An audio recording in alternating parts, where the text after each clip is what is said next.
আজ আমি বানাবো মটর কলাই আলু দিয়ে ঘুগনি। প্রথমে মটরগুলো সিদ্ধ করে নেব, তারপরে পেঁয়াজ, আদা, লঙ্কা, রসুন সমস্ত কিছু কেটে নেব। তারপরে একটি পাত্রে রাখবো, আদা রসুন পেস্ট করে নেব।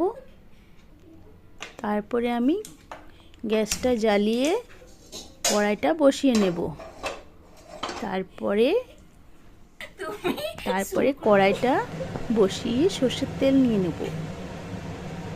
তারপরে ফোড়নে আমি দেব তেজপাতা, গোটা লঙ্কা, পাঁচফোড়ন। পেঁয়াজটা দিয়ে দিলাম। পেঁয়াজটা নাড়াচাড়া করে মশলাটা তার মাঝে দিয়ে দিলাম।